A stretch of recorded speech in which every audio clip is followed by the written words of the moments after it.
Muuga sadam oli valmides Nõukogude Liidu üks moodsamaid ja uhkemaid sadamaid. Seda enam, et seda ehitasid soomlased ja hoonete siseviimistluses kasutati välismaiseid materjale. Toonase nimega Tallinna Uus sadam rajati peamiselt teravilja ja külmutatud toidukaupade importimiseks Nõukogude Liitu. Seepärast valmisid sadama esimeses ehitusjärgus just viljaelevaator ja külmlaod, mis on kõik töös tänase päevani. Vanemad olijad teadsid rääkida ka legendi, et selles samas külmlaokompleksis asuvas juhtimiskeskuses asus seinal nupp, millega oli võimalik korraga kõik laokompleksi WC uksed sulgeda. Miks see vajalik oli, ei osanud ega keegi öelda. Nagu hiljem on räägitud, oli Muuga sadam ehitatud küll tsiviilkasutusse, kuid toona ehitatud külmlaokompleks ja tema ees olevad kaid ehitati siiski nii, et laokompleks oleks olnud võimeline korraga majutama 3000 sõdurit. Seal oli köök, mis oleks korraga saanud toita 1500 sõdurit ning kaid olid ekstra tugevdatud, et sealt saaks sõjatehnikat laadida. Sadam hakkas jõudsalt arenema peale Eesti taasiseseisvumist. 1993. aasta märtsis avati Muugal esimene vedellastiterminal, mille omanikeks olid Hollandi firma Paktank International ja Eesti firma N-Terminal. Nii sai alguse siinne naftaäri. Kuni 90. aastate lõpuni käis Muuga sadamas ka reisilaev ja tegutses reisiterminal. 90. lõpus hakati üha enam rõhku panema ka keskkonna säästmisele. Nii avati 1998 esimene õhuseirejaam ja 2000. aastate alguses sai püsti esimene mürasein Muuga lääneosas. Nüüdseks on mürasõbralikuks saanud ka Muuga idaosa. Aastad 2000 kuni 2007 on Eesti transiidiäri kuldajastu.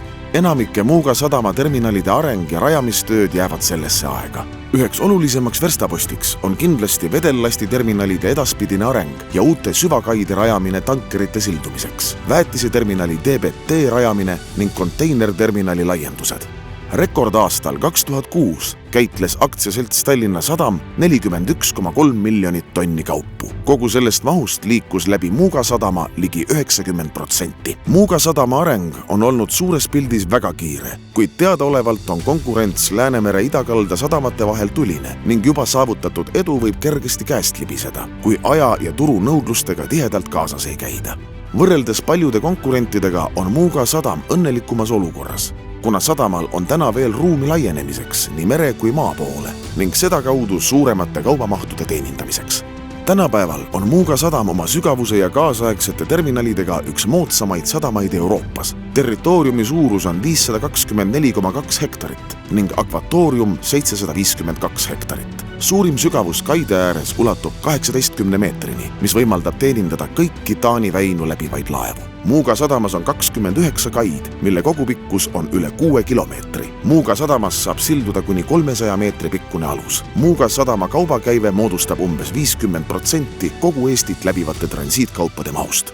Lähiaastate mahukaimad arendusprojektid Muuga sadamas ongi seotud kaubavoogude mitmekesistamise ja lisandväärtuse andmisega, tööstuspargi ja sadama idaosa arendamine, uute kaide ja terminalide, sealhulgas LNG-terminal rajamine. Arvestades Eesti merenduse pikka ja kuulsusrikast ajalugu, on Muuga sadama näol tegemist endiselt veel küllaltki noore sadamaga. Küll aga on Muuga sadam oma 30 tegutsemisaasta jooksul palju arenenud, õppinud ning kogenud, mis kõik annavad sadamale eeldused ka järgmised 30 aastat Eesti riigi ning majanduse jaoks olulist rolli mängida.